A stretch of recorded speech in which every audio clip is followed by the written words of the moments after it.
The same thing happened in Iconium. Paul and Barnabas went to the Jewish synagogue and preached with such power that a great number of both Jews and Greeks became believers. Some of the Jews, however, spurned God's message and poisoned the minds of the Gentiles against Paul and Barnabas. But the apostles stayed there a long time, preaching boldly about the grace of the Lord.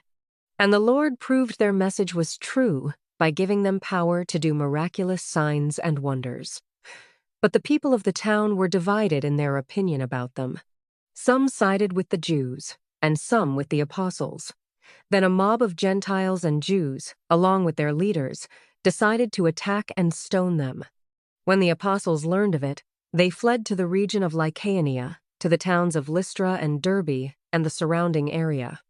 And there they preached the good news. Paul and Barnabas in Lystra and Derbe. While they were at Lystra, Paul and Barnabas came upon a man with crippled feet. He had been that way from birth, so he had never walked. He was sitting and listening as Paul preached. Looking straight at him, Paul realized he had faith to be healed. So Paul called to him in a loud voice, "Stand up!" And the man jumped to his feet and started walking. When the crowd saw what Paul had done, they shouted in their local dialect, "These men are gods in human form!"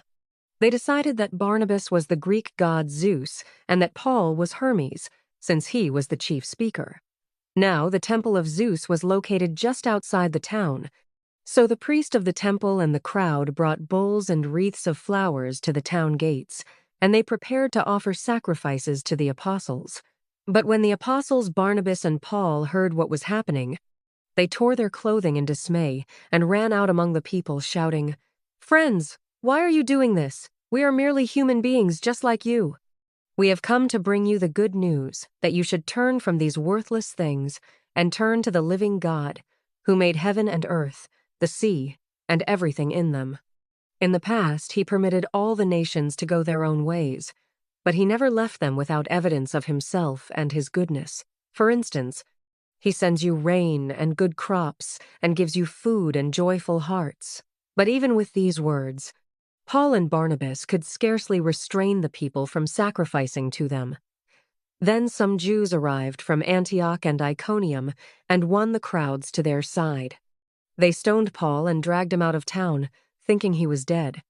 But as the believers gathered around him, he got up and went back into the town. The next day he left with Barnabas for Derbe. Paul and Barnabas returned to Antioch of Syria. After preaching the good news in Derbe and making many disciples, Paul and Barnabas returned to Lystra, Iconium, and Antioch of Pisidia, where they strengthened the believers. They encouraged them to continue in the faith, reminding them that we must suffer many hardships to enter the kingdom of God. Paul and Barnabas also appointed elders in every church. With prayer and fasting, they turned the elders over to the care of the Lord, in whom they had put their trust. Then they traveled back through Pisidia to Pamphylia. They preached the word in Perga, then went down to Italia. Finally, they returned by ship to Antioch of Syria, where their journey had begun.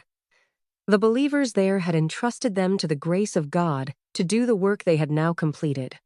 Upon arriving in Antioch, they called the church together and reported everything God had done through them, and how he had opened the door of faith to the Gentiles too. And they stayed there with the believers for a long time.